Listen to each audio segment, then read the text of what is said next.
Have you ever paused to wonder whether the advice you receive, supposedly for your own good, is truly sincere or just a clever ploy to tug at your emotions and steer your life in someone else's direction? As women, we're often taught to trust, to nurture, to yield, but what happens when that trust is exploited? Today we're diving into 3 timeless manipulation tactics that are so subtle they slip under the radar, yet so powerful they can shape your choices without you even realizing it. These are the tools people, even those closest to us, use to control us, not out of malice necessarily, but often out of their own self-interest cloaked as care.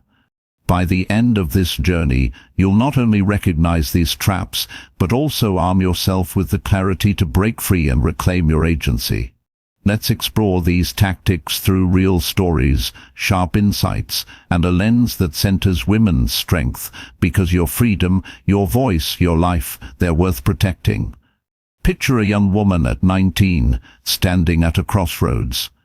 I was that woman once, caught in a relationship that felt more like a mismatched puzzle than a partnership.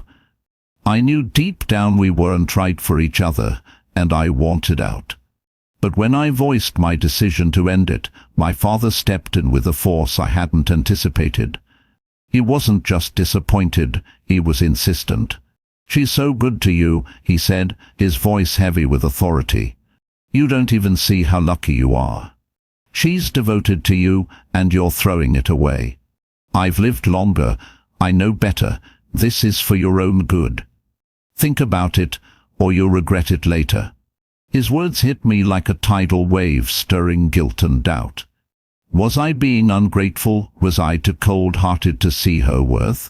Maybe he was right, maybe I'd miss out on something great if I walked away. Conflicted, I started blaming myself, questioning my instincts. After all, he was my father. He'd seen more of life. Shouldn't I trust him? So I caved. I told him I'd stay, even agreed to an engagement. The village buzzed with preparations, a date was set, and soon I was swept into a whirlwind of commitment I didn't want.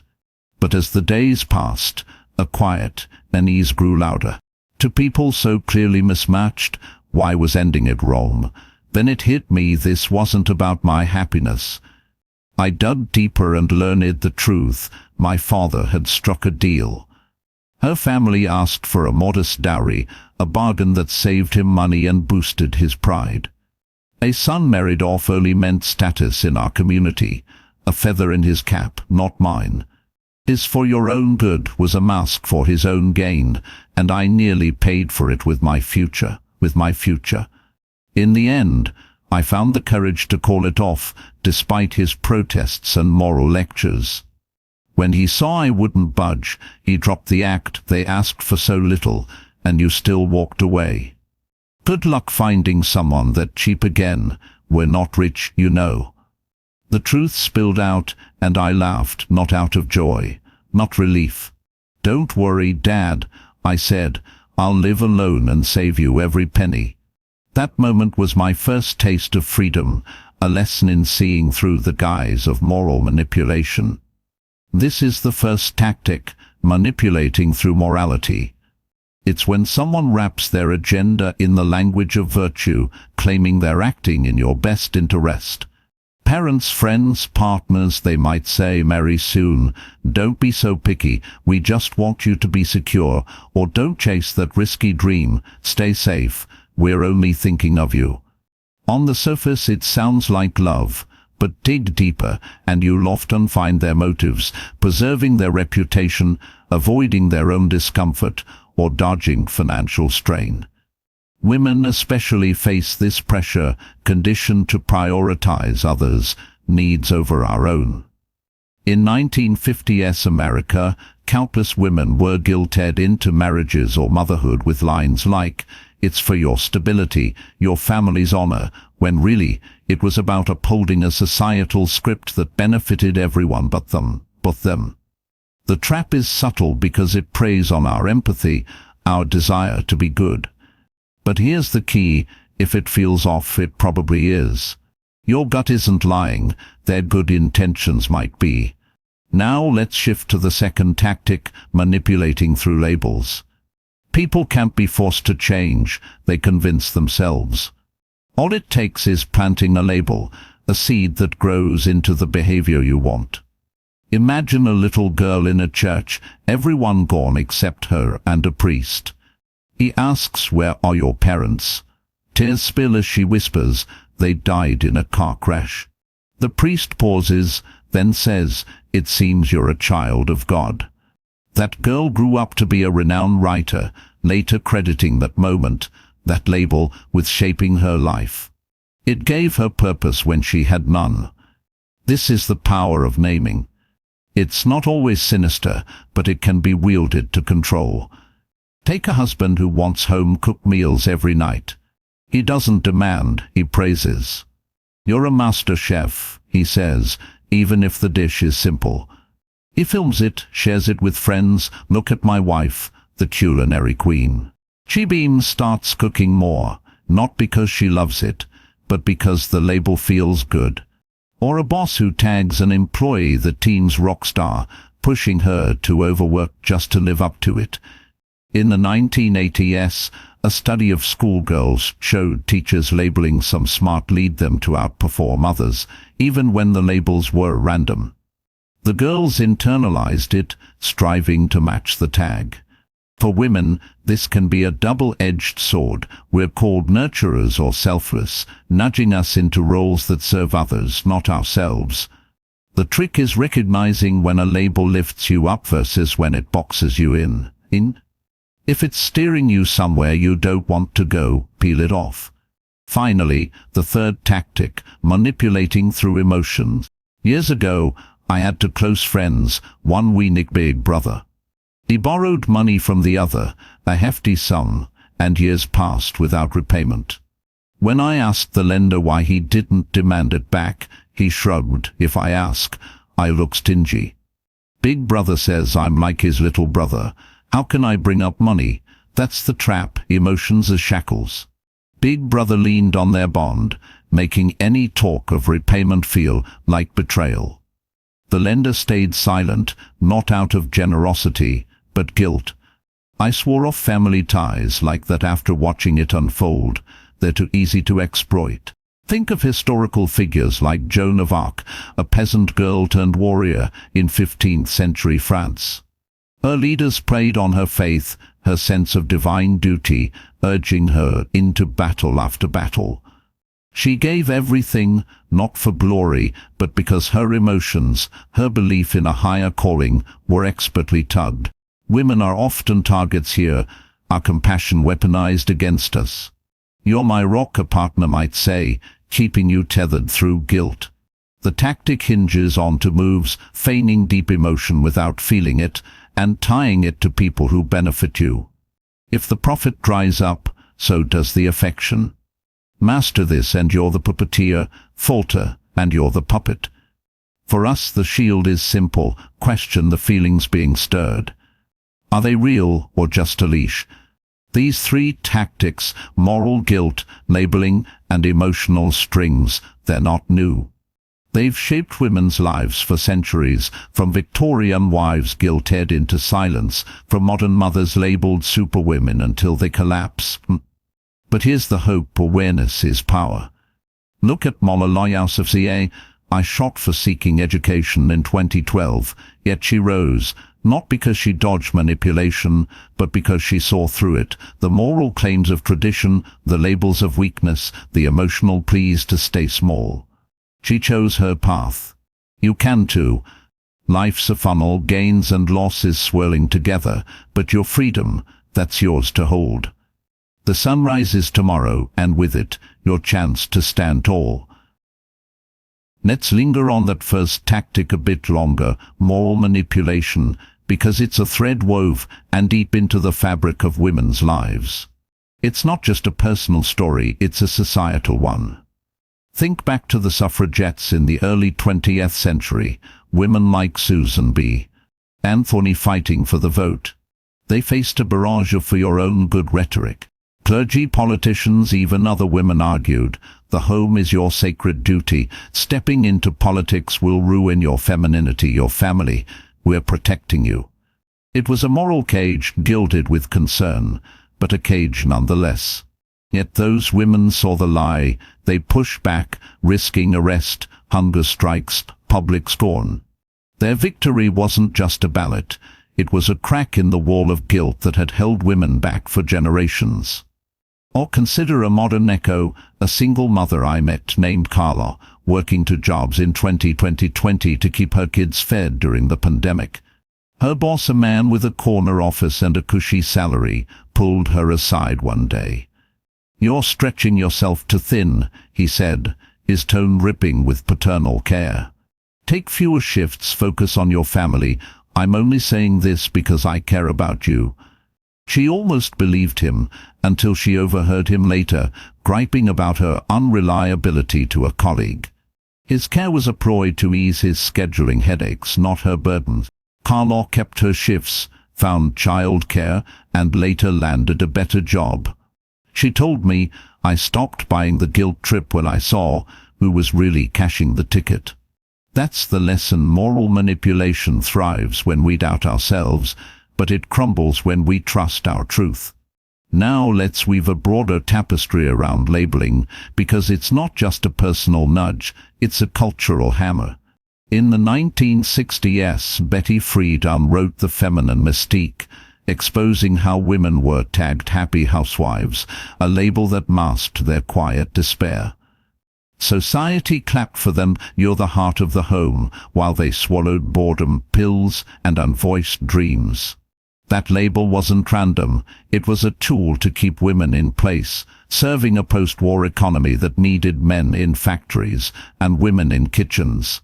Friedan's words sparked a revolution because she named the trap, and women began shedding the tag, stepping into careers, activism, lives of their own making. Fast forward to today, and the labels shift but persist. A friend of mine, Priya, a software engineer, once shared how her team lead dubbed her the Gru of the group. It sounded sweet, until she noticed she was stuck fixing everyone's messes while they climbed the ladder. She loved coding, not babysitting, but the label pinned her down. One day, she rewrote the script. "I'm a coder, not a caretaker," she told her boss, and demanded projects that showcased her skills.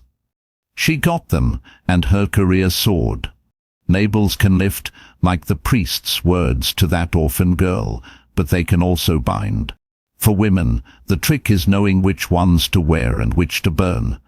Emotional manipulation, our third thread, has its own haunting echoes. Look at the women of the civil rights movement, like Rosa Parks in 1955. She wasn't just a seamstress who refused a seat. She was a strategist who'd trained for resistance. Yet the men around her, even allies, often leaned on her heartstring. "You're our sister, our inspiration, stay soft, stay behind, we need your spirit."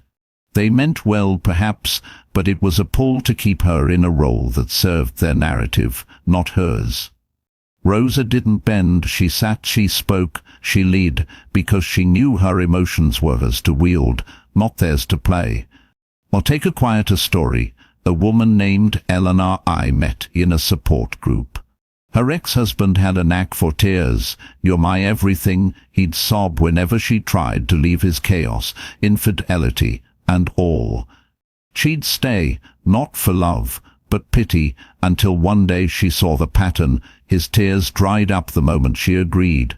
He wasn't broken, he was calculating. She walked out, rebuilt her life, and now runs a small business. "I stopped being his audience," she said, grinning. That's the power of seeing through emotional smoke. It's not your burden to carry someone else's script. These tactics aren't abstract, they're alive in every corner of a woman's world. In rural India, girls are told, "Study less, marry well, it's for your safety," a moral plea that hides family convenience. In corporate America, women are labeled team players until they're buried in grunt work. In relationships, "I need you" becomes a chain. But here's where philosophy, where resilience steps in. Think of Simone de Beauvoir, who in 1949 wrote The Second Sex, arguing women are unsubmissive, they're made that way by a world that manipulates them into it. She didn't just critique, she offered a way out, self-definition. Define yourself, she urged, not by their morals, their labels, their tears, but by your will. That will, that spark, it's what Nietzsche might call the will to power, not domination over others, but mastery of yourself. He imagined the Mensch, the overcomer, someone who creates their own values beyond society's chains. For women, this isn't about becoming superhuman, it's about becoming ourselves unshackled. Malala did it with a pen, Rosa with a seat, Carla with a paycheck. You can too in your way.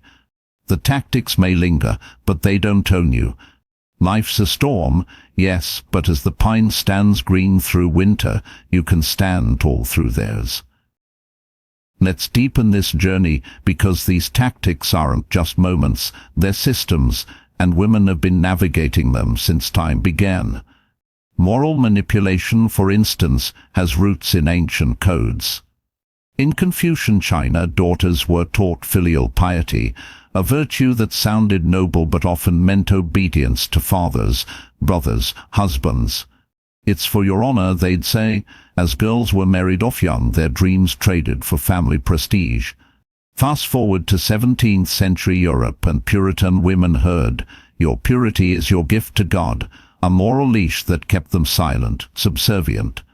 The thread persists. In 2023, a UN report noted millions of girls globally are still guilted into early marriage under the guise of family duty.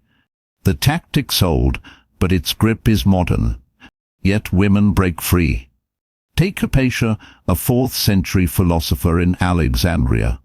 She taught mathematics, astronomy, defying a world that said women shouldn't think. Her peers tried moral shaming. A woman's place is quiet, but she persisted, her mind her shield. Tragically, she was killed by a mob, but her legacy whispers, don't let their good silence your truth. Closer to home, I recall my aunt, a nurse in the 1980s.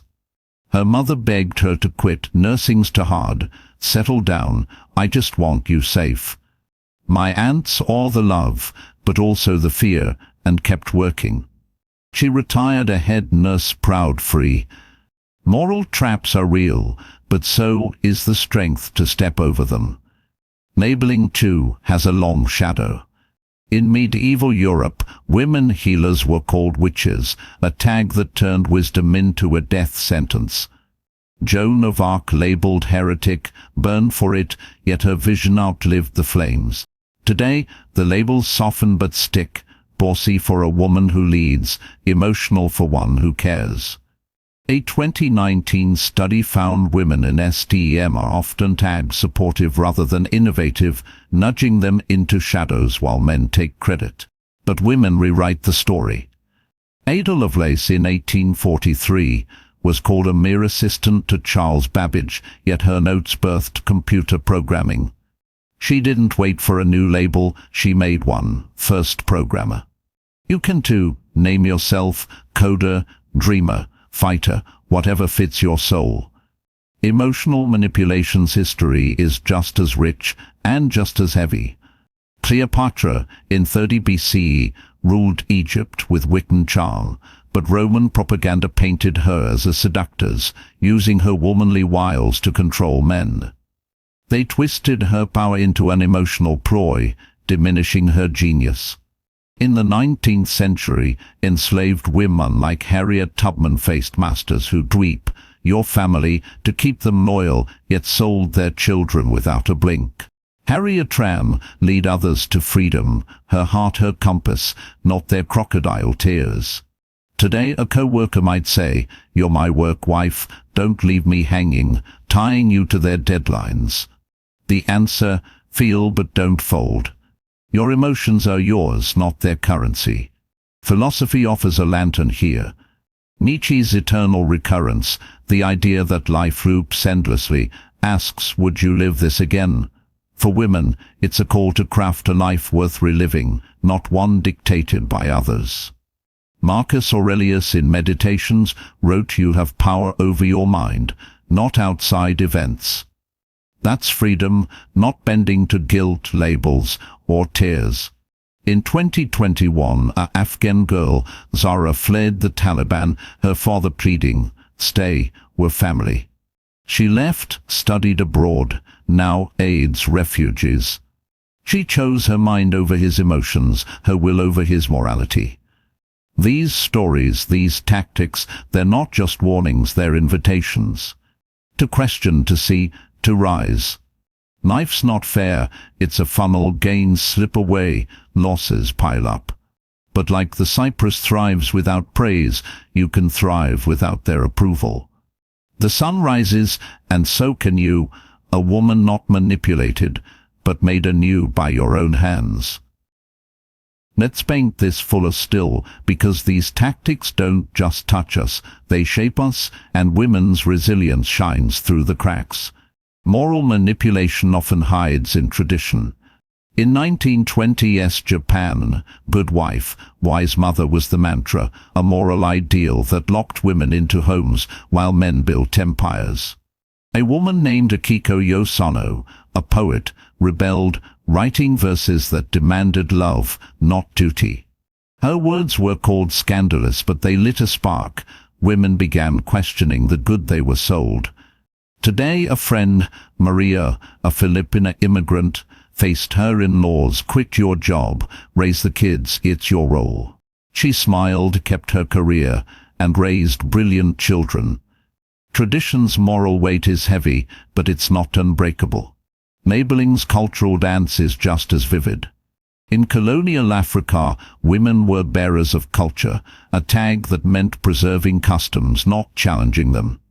Yet leaders like Wangari Maathai, labeled troublemaker in 1970s Kenya, planted trees, defied corruption, won a Nobel Prize. Her label became her badge. In 2022, a barista named Jen told me her manager called her the sunshine, expecting endless cheer. She quit, started a blog, now shines on her terms. Labels can cage, but they can also crack open when you wield them. Emotional manipulation, too, echoes across time.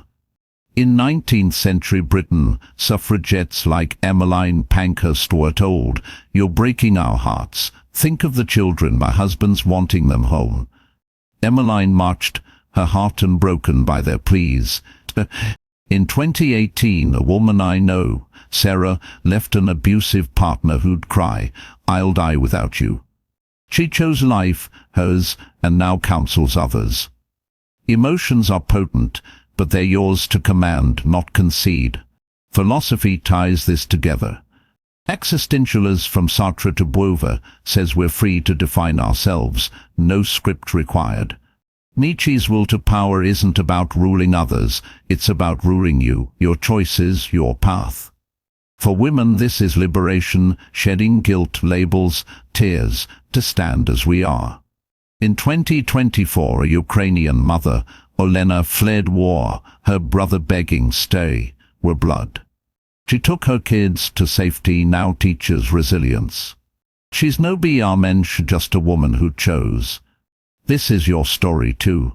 Life's a storm, yes, but you're the pine, the cypress, the Mai blooming through snow. Their tactics may swirl, but your roots hold. The sun rises, and with it, your freedom, yours alone.